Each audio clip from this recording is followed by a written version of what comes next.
Welcome, everyone. I know that you, like me, are reeling from the horror that is unfolding as a result of Hamas' attack on innocent Israeli citizens and on the response by Israel to call for 1 million Palestinians to leave their homes so that they, Israel, can go in and wage a terrible war. How do we grapple with this? How do we think about this? Particularly from a spiritual, compassionate point of view. Because ultimately, if we are what I call sacred activists for peacemaking, then, as I always do, I grapple with the question of the reasons for violence, what are the underlying causes and conditions, as well as then what is the resolution of violent conflict. There are no easy answers. One thing that I am sure of is that anytime we cross a line and kill others, what I do know is that we must always and ever call out when a line is crossed. When innocent people, men, women, children, are murdered. And what we also should hold is a deep aspiration that this madness will stop. That somehow a new and creative solution to this entrenched conflict will come to some kind of solution for everybody concerned.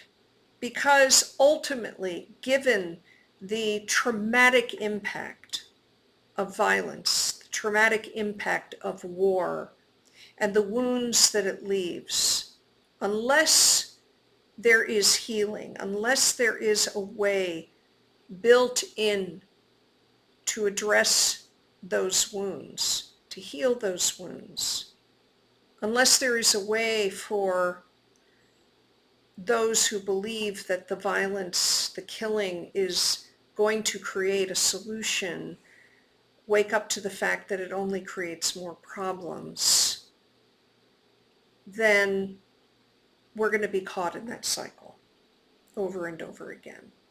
My heart weeps. I am deeply, deeply, deeply afraid for everybody in Israel and Palestine. I'm deeply afraid for Ukrainians. I am deeply afraid for Russians. I'm concerned, deeply concerned, about the rise of authoritarianism, the misuse of power that is appearing on the world stage, including in my own country. And what I also know is that for me, my mission, my passion, my purpose is to speak to healing, the potential for healing within the wound, the potential for a violent conflict to run its course until everybody is ground down, until finally, the aggressor lays down his arms, her arms, until finally, the large majority of people who do not want this war, who do not want this violence, this conflict, will rise up. There is this understanding in my shamanic way that I call awakened heart shamanism, that there is this source of power within us that can completely transform and shift ourselves and others in the darkest of places, and will bring us through that dark place to a place of light.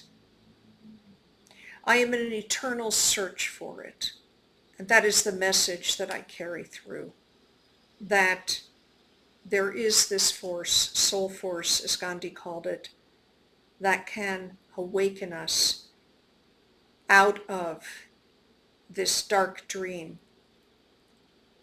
that will awaken people little by little to begin to understand that their authenticity lies not in the fear that they carry, but their authenticity lies in meeting that fear with love and awakening to a new way that they can seek the justice, seek the peace that deep down they so desire. I offer prayers to all the families in Israel. I offer prayers for all those who have been taken captive by Hamas. I offer prayers to all Israelis, for all Israelis, all Jews in the world. I offer prayers for the Palestinian people. I pray that the arms will be laid down. I pray that there will be food and water for everyone. I pray that hostages will be safe and returned unharmed. And I pray for all of us that a path to peace, a path to reconciliation and healing is found. I offer my heart, my passion, my vision of that peace to the world. May it be so. And thank you for listening.